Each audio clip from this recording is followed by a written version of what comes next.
Assalamualaikum warahmatullahi wabarakatuh. Sampurasun. Tepang deui sareng simkuring pun Ali Vegar dina channel Payung Pawitra diajar bahasa Sunda. Ayeuna urang lajengkeun kana maca kalimat dina basa Sunda. Langsung wae kana kalimat nu kahiji nyaeta aya poe jeung moe.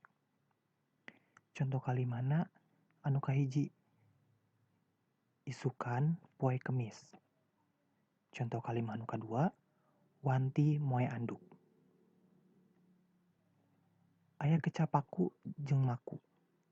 Contoh kalimatna suku kacugak paku.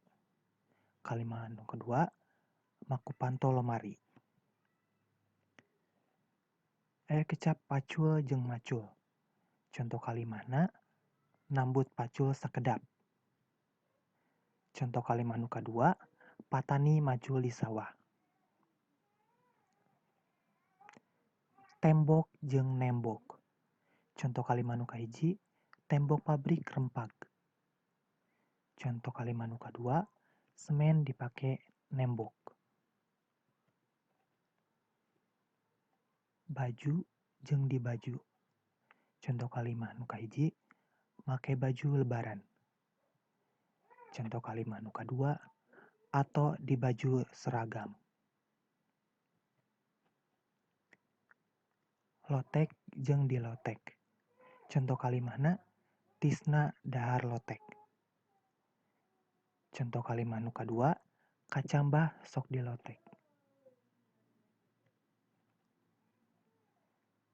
Liwet jeung diliwet. Contoh kalimatna liwet asak sapanci. Nu kadua beas arek diliwet. Anu pamungkas kunci jeung dikunci. Contoh kalimatna kunci motor ragrag. Contoh kalimat anu kadua panto garasi dikunci. Dicakapkeun sakitu heula hatur nuhun kanu tos nyagikeun waktosna keur nongton ieu video tepang deui dina video salajengna tong hilap subscribe sareng like-na oge aktifkeun tombol loncengna keur notif video anu anyar. Assalamualaikum warahmatullahi wabarakatuh. Sampurasun.